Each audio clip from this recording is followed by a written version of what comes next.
over the top. Listen, that doesn't work with somebody. I would say, I need a CIT officer, I'll wait an extra 20 minutes to try more. Sure. And we have a big push to be able to try to get everybody CIT trained. It's important, but that de-escalation model that is there and that philosophical shift is vitally important. And not only from just a care and compassion standpoint, but an understanding standpoint. It's important to see for us that repetitive, and you hit the nail on the head exactly. The officer that can show up that says, oh my gosh, I've seen this before. This is an autistic child. This is what has worked in the past. Doesn't mean that we're all unique, we're all human beings. So it doesn't mean that that's a blanket that it will always work, but at least gives them a framework that, hey, we start this way and then we'll move from there rather than start to this extreme and move backward. Yeah. So I think, again, back to Major Wallace, you should expect, we expect from ourselves and from the leadership of the departments that you get that level of professionalism, and that does come with training. So that CIT training is vitally important, and it has been expanded upon now from the basic CIT to advanced CIT to veteran CIT to, it just keeps growing, which shows you the effect that it's having within the community that we serve. Well, and to add on to that, to show how important it is, we have one officer that's all he does is CIT. He is our CIT officer. Now, we are probably 90% trained for our department, but we have one officer that's all he does. But along with him, we have two co-responders. They're civilian, but they respond out with him. They're social workers. And so we have that extra layer that is added for those reasons. Because there are times, I'm a police officer.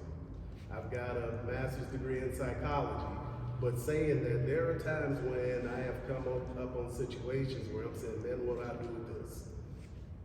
And I've got to logically work through it. And like the chief said, the best thing is de-escalation. But when you have a social worker working right there with you, that's that extra layer of support that can a lot of times fix the situation a lot quicker than just the police officer could. Well, that was my question. I was curious about the availability of the clinical social workers, and is that regionally the case in our departments? Those are available, are they available on shifts? Is that an on-call position? Can you talk a little bit about that? Well, for the two that we have, one is for shift 1, which is day shift, and the other is for shift 2, which is afternoons. But if we have something that is critical, then we can call the on-call, and they'll respond out. We have the same exact platform here in Independence. So our CIT officer currently is vacant. He just put in for and was transferred to the investigations one to be a detective. He's been our CIT officer since its inception. So that happens. So we have currently posted for that position. But we have the same two co-responders right now. One, I will tell you, Lois, that social workers are tough to come by right now, just like staffing in all sorts of fields. So we had two. We had one on days that covered our day shift, co-responder from comprehensive, and then one that actually covered evening. She works anywhere from 2 to 3 in the afternoon until 2 or 3 in the morning sometimes. And she goes out, she does a phenomenal job. She's still with us the nighttime, but we were struggling hiring the other. Comprehensive, for those here in Independence, has partnered with Burrell Health, and they are getting ready to open up this behavioral crisis center, which is a triage center for us to be able to use to get people that are in crisis to get them triaged to other services.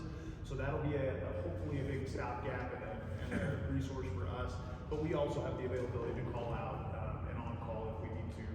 And we always, again, we have the ability to through mutual aid to reach out to the other departments if for some reason we have a gap through staffing or sickness or vacation. We can always reach out to our partners to give people and they does. And I'll piggyback off of what he said. It's very difficult trying to get that person staffed.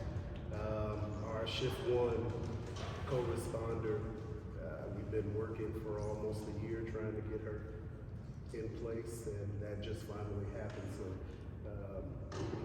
it's hard to find folks everywhere. So. But the on-call, that always works.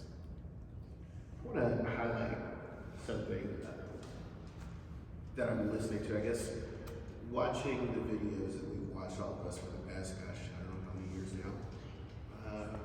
10? Rodney King was. Well, not 10, 30? Yeah. Okay, sorry. Yeah. Okay, thank you, Sherry.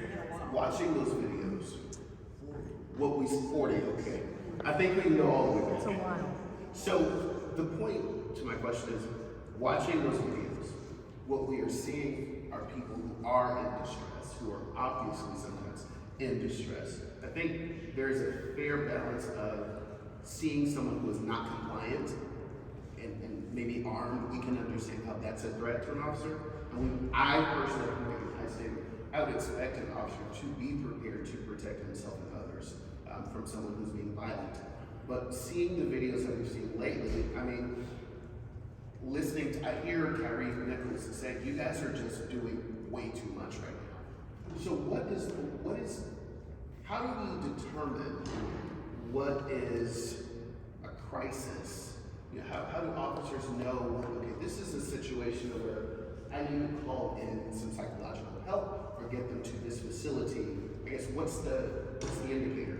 Anthony, if I could, from a community kind of organizer and representative of the community, a mother of Black and brown children, having lived and worked in Independence for quite a long time, and even most recently, I think when George Floyd happened, in the position I was in, just kind of watching these things unfold and having some really courageous conversations, some grief, some trauma, and nowhere to process it.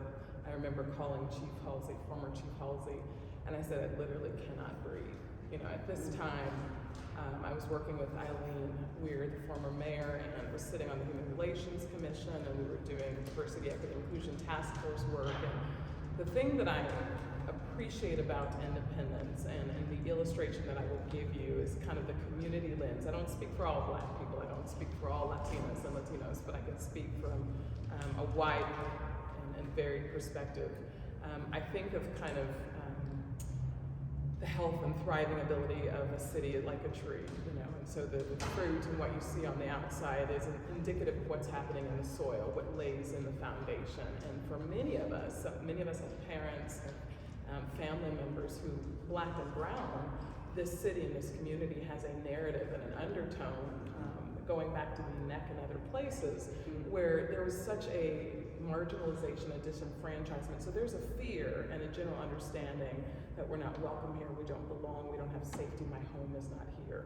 So imagine pouring those images and those videos and things on top of what's in our soil, which could not necessarily be the same soil and lens and reality for a Caucasian person or a different person. So I understand, and I think what I appreciate about Chief Halsey and what the mayor was doing at the time is there was at one time a few years prior that having that courageous conversation around a table of individuals to say, my lens and experience is very uniquely different than those of the Rotary Club, than those of the Chamber, than those of the city.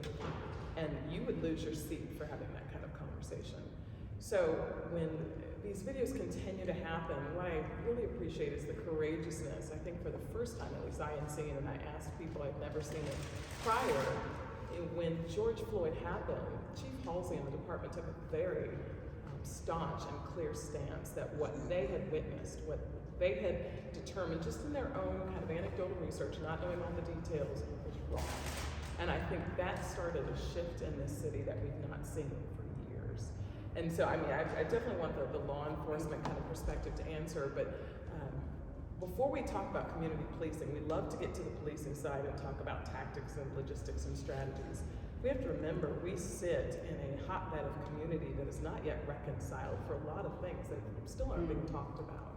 And that takes a long time. So conversations like this are important, but I think those layers and what's in the soil, I know the officers have to think about that in their training and their operations and how they strategize, but imagine being families and school leaders and elected officials having those extra layers to have to navigate through. So I just wanted to set that context that's always in our air and our soil. but that may not be true for our fellow brother and sister that lives right next to us. I think there was a follow-up. Yeah, I was gonna say something about, like what you up there said, and I know some of y'all may get it, but when it happened, George Floyd happened, the police tried to do what they could, but it wasn't the police, it was the people of Independence that went crazy. Came to us, black community, and literally told us, if we go out and protest, the cops are going, it's gonna look like the 60s. They're gonna turn the police dogs and the fire hoses on us. You are not going to protest in Independence. That's what we were told. Not by the police, but by the citizens of Independence themselves. I want to make sure that I understand that we're clear. You are saying that when George Floyd Floyd, yeah. happened, citizens of Independence told you- Independence, yeah, we all try to get together and have a protest and have a march. and you were told that the city Yes, not the residents, city, not the police, residents. but the residents came up and told us, if we do that, they're gonna turn the police dogs and the fire hoses on us. And I can try to speak to some of that. I can't speak directly to that incident or that feeling, but I remember first moving to Independence several years ago, and if you look at certain Facebook pages in Independence, and you see when individuals are arrested, particular individuals of color, and if you unpack some of the comments that are in the narrative, there is just this cloud and this feeling. You might have a reaction to a burglar or something that it may not be a very criminal, very just vile kind of act of violence, but it might be someone went and stole a calibrator. I'm just making this up. And the comments that you would see from non-persons of color, everything from lynching to get the dogs to send them back. And I remember talking to Meg Lewis at the city and where the city could step in and how we could regulate and how city comment pages started to be shut down. So there was people on the Human Relations Commission who were seeing these things, this narrative of what was in the air. Anytime persons of color, anytime advocacy groups, anytime neighborhood coalitions, specifically representing those marginalized populations, tried to express any desire to parallel with what's happening kind of in this rhetoric outside of Independence or express grief or frustration. If you're curious, it's toned down a little bit, but if you're ever curious how Black and brown perceive the large majority of individuals think and feel about Black children, Black youth, Black homeowners in Independence, all you gotta do is look at some of these comment pages. And they're atrocious. And I don't put that at the feet of the law enforcement because that's not always theirs to regulate. But that's in the soil that we're talking about. Yeah, but like we were saying, it was not the law enforcement. It was literally business owners up on the square. And people who own business and other people who lived around the square and lived around Independence come up here and said that. I had one business owner came up and said that any Black Lives Matter person comes on his property, he will shoot them dead. And I said, you better make sure, they're looters. He said, no. Any Black Lives Matter person. And then he said it in front of a police officer, and the police officer didn't do nothing, just told me, well, he has that right. I go like, no, that's a domestic threat.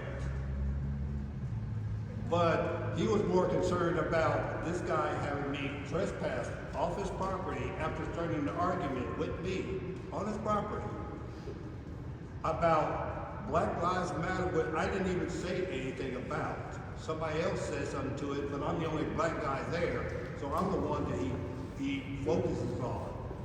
And that's how some of this community here in Independence looks at us. Now, I work every day, but when I come up here and says, oh, I might go to this protest, they come up here and say, why are you going to this protest? Why don't you get a job? Why don't you go out and start working? I'm going like, dude, I do have a job. That is the way that these people think about us. They think just because we're black, we're lazy, we're all thieves, we're all drug dealers, you know? And there's no way for us to come up here and change their view of that, because for one thing, there's nothing here in Independence that shows that that black people had anything to do here in Independence. There's no, like, I'm sorry, even Buckner has a Black History Museum. Buckner, as small as it is, has a Black History Museum. Anthony, I have something to add to what you're Yeah, saying. go ahead. So, when Michael Brown was gunned down in Ferguson, Missouri, came to my attention, they're a first-ring suburb, we're a first-ring suburb, had its heyday quite a while back, dealing with some changes, just like us. Leadership almost entirely white, population majority African American or other minorities. And we're headed that way. It's several years ago now, but the Independent School District is more than 50% of the children identify as non-Hispanic white. And so it isn't necessarily the majority, as Mrs. Rose said, who says these terrible things. It's the loud ones. They are not necessarily the majority. Unfortunately, the quieter people who know how to behave in public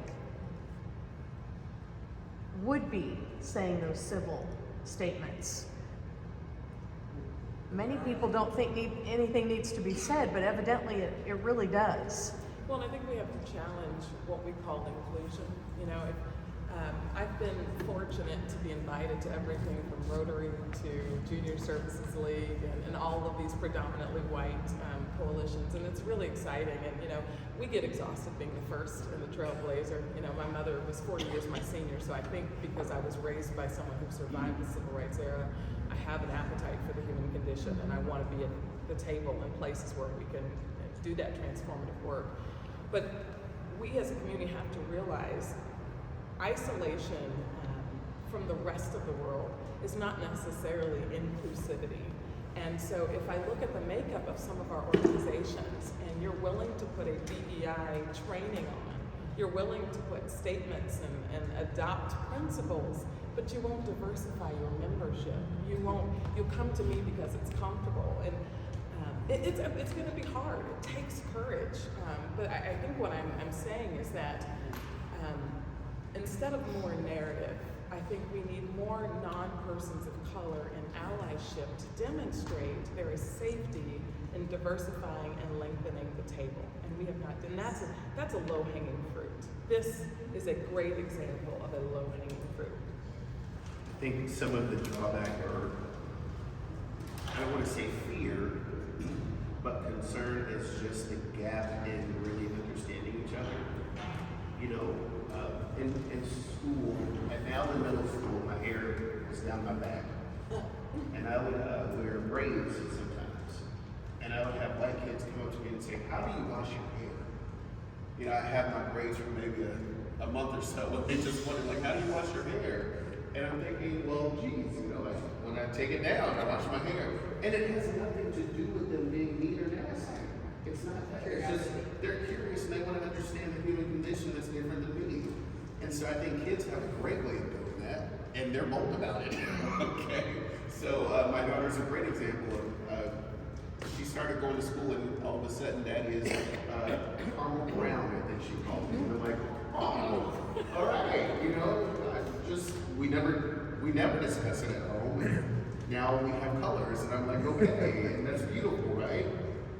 I say that to say I think a lot of us still have some resistance to taking that step with good reason. I mean, you can offend somebody unintentionally today, oh my gosh, and they'll never talk to you the next day, and you'll never know that you offended them. So it's gonna take courage. bridging that gap and having a conversation. I'm getting exhausted with saying, hey, I'm not trying to offend you.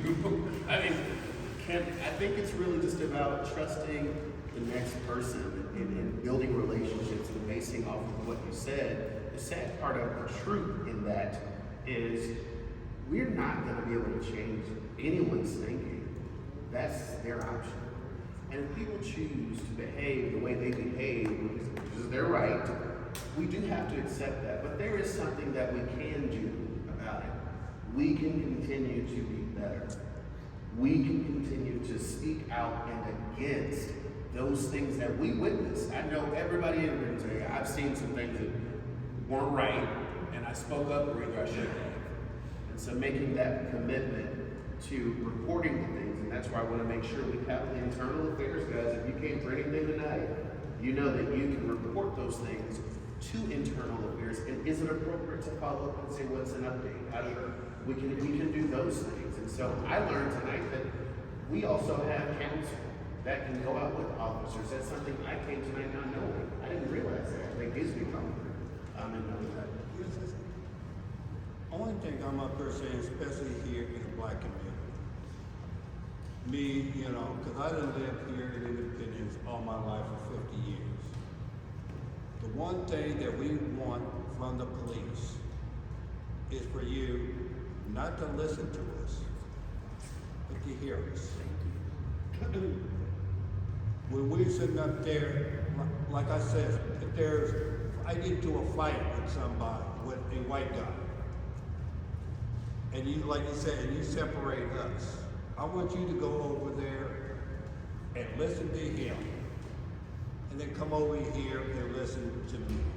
Because a lot of times I get, well, he said, while I'm trying to tell my story,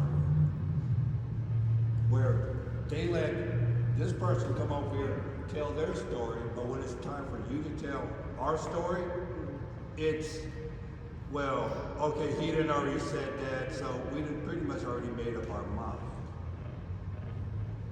Usually we both go our separate ways, but that's what I'm over talking about. Like, what we want to be done, what we want in the black community is just to be heard.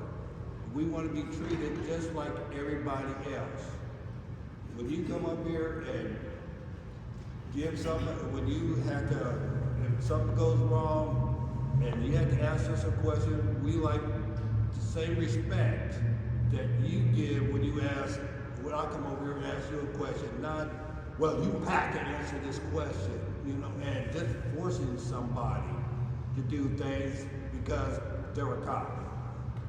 And they will tell you, you have to do this because I'm a police officer.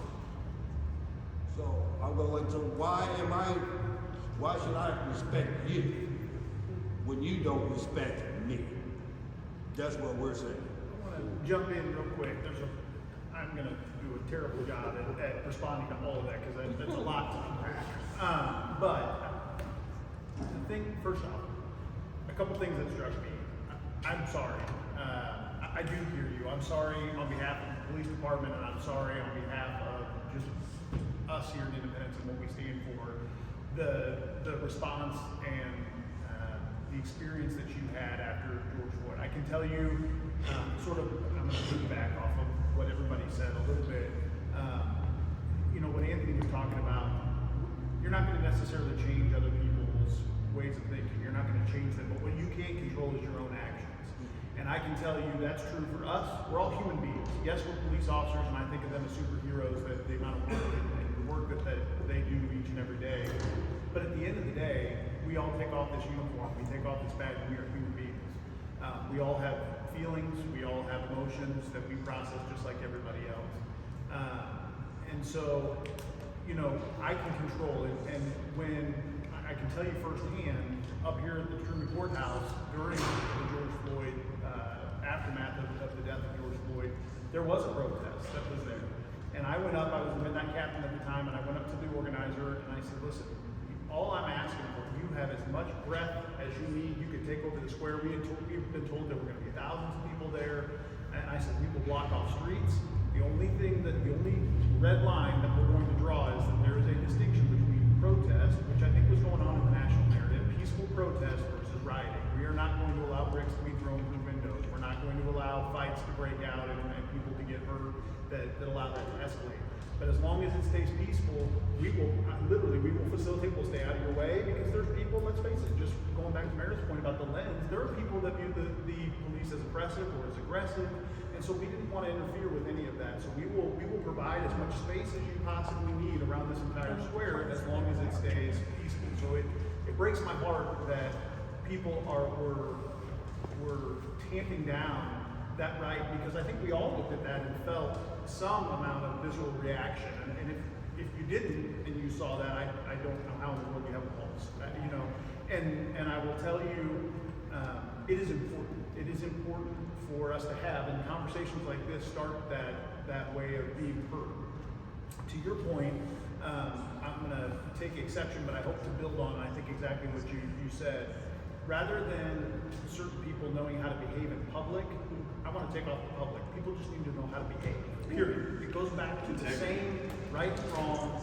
This is how you treat people. This is how you don't treat people. I don't care whether you're in public or private or anywhere.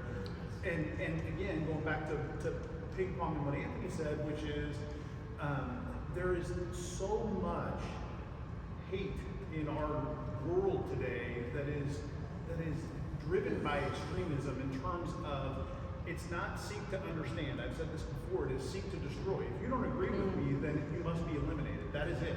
I mean, there is no other, I won't talk to you again, I have to hate you, I have to hate anybody that likes you. And that is so destructive for us as a society, and building bridges and learning each other's shared experiences and becoming a stronger, more vibrant community based on our differences rather than, on oftentimes our similarities. I will tell you from the policing side, and then I'll shut up and toss it down and get some other people into the conversation. But Meredith's point about Chief Halsey and starting those courageous conversations, that is important. It's important for us to continue that. That is my expectation, that we will continue that, through events like this. I will tell you though, from the policing side, and this is, I'm going to make a point here at some point, but there is a difference. I know that this may be hard to hear for some, but there is a difference between Michael Brown and Ferguson and the response to a robbery, and from a police officer standpoint, the response and the emotional and training response to a robbery, versus George Floyd and the response to a counterfeiting call, which is generally different and much less on the scale, to Tyree Nichols, which is a traffic stop and should have been, and again, my response as a police officer, as a man, and Deputy Chief Sunstead can speak to this, because we were communicating back and forth. I will tell you, I was sick to my stomach. When that video dropped on Friday night and I'm watching that, I was sick to my stomach. I was mad. I was physically ill that how in the world this does not happen.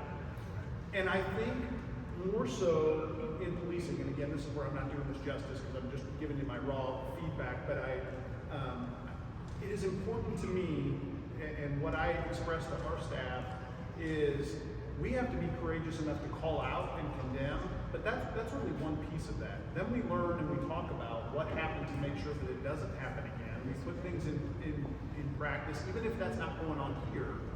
But there also is a difference between what an expectation is, and I don't care what the race of the individual is. That starts with the foundation of hiring decent people.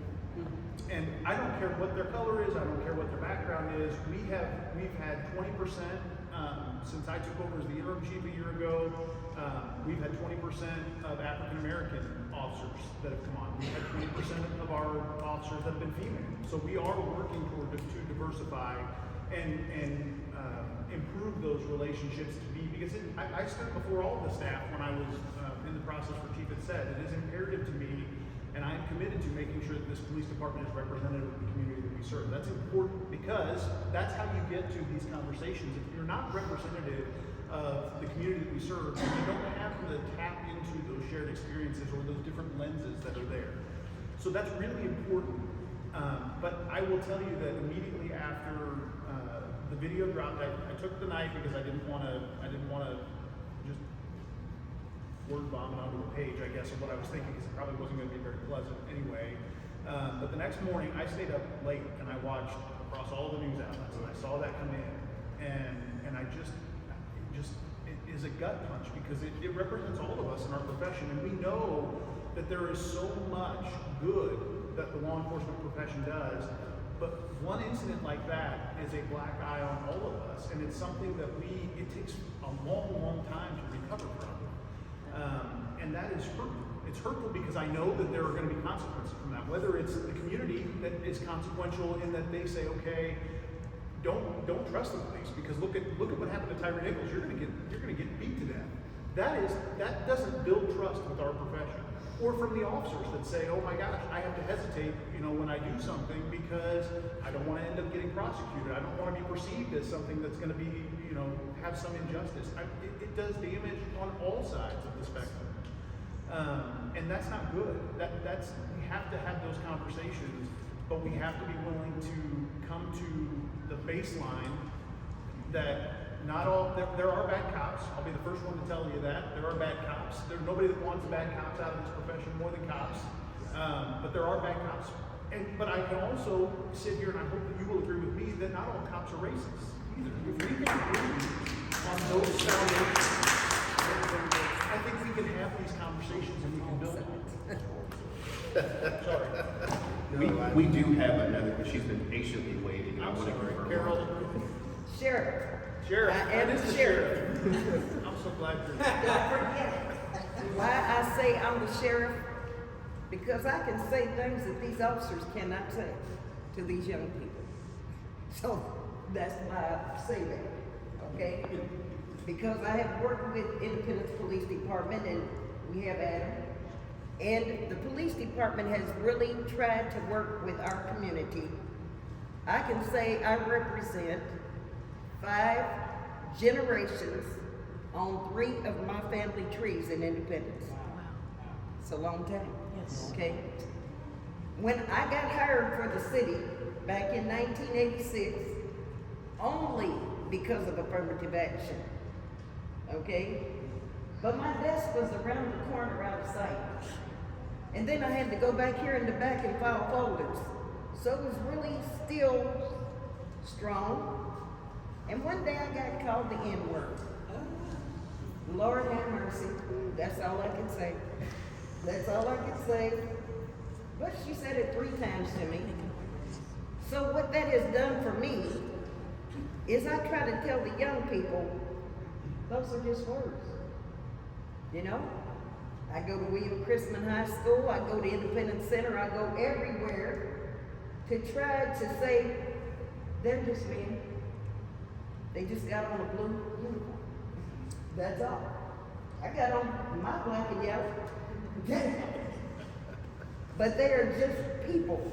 It's not a thing against officers, but one incident I had myself, I went to an officer to tell him that something was happening at Santa Calico. I saw these people coming in and out of this fence that y'all said was blocked off for security reasons. But the officer told me to let him do his job. I didn't need to know his name. If I have to give you my name when you stop me, you have to give me your name. Okay? And that's what I expect. I only got one of these right now. But this I got from Brad. What to do if we're stopped by an officer? I want the police department to give us what a police officer is supposed to do when they stop a person. Okay, that is straight out. You can pass it on down, because that's all right. Because I give them out to the young people, you see, wherever I am. But I believe that if the young people and the police officers had that same thing laying out, it wouldn't be, well, man, why are you picking on me? Or the officer saying, no, you got to do this. No, we already know. It's already laid out on the table, and I really think we can use the school district or whatever we need to do to get that out there. I think, Carol's right. We talked about this in my office, as a matter of fact, and at St. Calagon and elsewhere, but we're gonna get a front and back. But I think that's a really good point. And it comes from an educational standpoint where the what can you expect from us? We have the same. We're professionals. You can expect courtesy, as long as, now again, we're responding. If somebody's throwing F-bombs at us, then chances are we're probably not gonna be the most pleasant individuals. Now, I don't expect them to be throwing F-bombs right back, tit for tat. But that is not, there's the difference in treating people like people. So you can expect professional courtesy, you can expect them to give their name and their badge number. I think that's perfect, Right. And I think for a long time, and going back to what you said, sir, that, don't just do it because I told you. There has to be this educational piece which has somewhat been skewed in this broader conversation. And again, this may be, I'm gonna step out on a limb here because this may not be well received, but I'm gonna go back to, again, certain rights versus requests. And this is part of it, so when Carol talks about, I think a long time in the Black community, or at least since I was in school, you heard that there was conversations, whether it was passed down from parents to kids or grandparents to grandkids, that says, here's what you should do. Keep your hands on the wheel, turn the lights on, don't make any sudden movements. It's kind of this grassroots educational of overarching safety. And that is sad to me. It's practical because, we look at that, you look at hands can kill, they're can be dangerous, when we think about training and tactics. So I understand why that conversation is there. But somehow that evolved into don't roll your window down, don't get out of the car. And so depending on the situation, again, I know this is really messy and multi-layered, but going back to the difference between Michael Brown and George Floyd and Tyre Nichols, that evolution of suspected criminal offense, okay, and the response to that, there is a difference between if I pull you over and I say, okay, I'm Chief Dustin, I stopped you for speeding, today, can I have your driver's license and proof of insurance? That would be a normal, everyday response, versus if I come up and say, get your bleep out of the car, lay out. Now, what may have happened there doesn't mean that justifies, but you have to understand, at least from a difference, what the information that the officer is receiving. If the officer is saying, okay, they're responding to information of a black male in a brown coat and a chief shirt just shot and killed a guy and is armed with a handgun, still doesn't justify an over-escalated or over-aggressive response, but it is going to be handled different than, hi sir, how are you? I stopped you for speeding today. Nothing I can do. It's just going to be different. Let me finish and then I say one thing before you go on, but every time I get stopped by the police when I was younger, I haven't got stopped in like 10 years now. But when I was younger and I did get stopped, every time they pulled me out of the car and searched my car. Didn't matter if I was speeding or if I missed a turn signal, didn't turn on turn signal or went to a stop sign. I was always stopped, told to get out of my car, go to the front, put your hands on the hood, and then they go in there and search my car. And you're right, and Major Wallace just hit the nail on the head. That was policing at a different time. It is a different time. Tactics were different. The Supreme Court has narrowed the Fourth Amendment. You have Arizona began. You do all sorts of different things that have come to be evolved and learned and shifted. You're correct. That was standard. I mean, that was it. Yes, that's exactly right. And so we've evolved from there. But one of the things I want to make sure, and then I promise you, I will stop talking. I love this conversation. Let me bust in right away. Let me make this one point, and I promise you I'll stop. You gotta make this one point, because this happens time and time again. So I want it from the educational standpoint, and I hope for the people online. If there is a reason, an investigative reason, it is a violation of the law. It is against the law for you to not to follow a lawful order of a police officer. So if they tell you that and this is where these confrontations start, okay? And so you have an officer, we just have, so many that happen. If they tell you, hey, I'm going to, let's say it's a drunk driving investigation, because that's easy enough. I'm going to check your eyes, and I need to get out, and I have a responsibility and a duty to make sure that you are operating on the roadways safely for the other motoring public. I have to finish that investigation. If I have reason to believe that you are impaired, I have to finish that. In order to do, I cannot do that with you in your car looking at your eyes. You have got to get out of the car. So this, I'm not getting out of the car, I'm not getting out of the car until, I'm not getting out of the car, that only escalates that situation. You don't have a right not to get out of that car. Okay, that is the conversation that we have gone to from where it started, which is do this for your safety. Now you can film, and there's other things that you can do. There's internal affairs if you felt like you were wrong, but you don't have a right not to get out of the car and follow a lawful order of a police officer. It is in state law, it is in city ordinance and code, okay? So we have to be able to get to a level of conversation and trust that doesn't exacerbate or escalate the situation, understanding that there is room for recourse for our actions. We should be under the microscope and make sure that we're doing everything right. Okay? But you gotta follow those rules, and I know that's hard to hear, but we have to have that conversation. So We'll go to Dan Hobart and then Sarah Wimberly, and then I want to follow up. Just help me remember to follow up on that. Okay.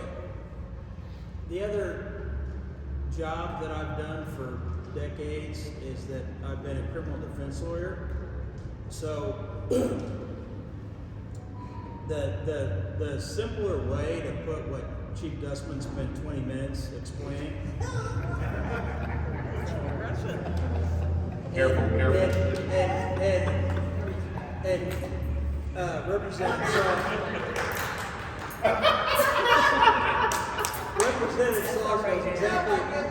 Representative Sauls knows exactly what I'm going to say because he practices in the same arena.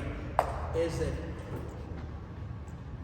you can know your rights, and you can know in your own mind that an officer is being racist, wrong, pretextual, unfair, lying, all these things. The time to have your trial and to disagree is not right then. Why you leave that paper right there, ahead of time? I appreciate it. So that's what Chief Dustman is saying. So before the reverend goes, I have to acknowledge like a rumbling in my soul that just happened. Like I'm on the verge of tears, and the reason why is because I'm thinking about what about my 22-year-old son? What about my child who had just seen these videos?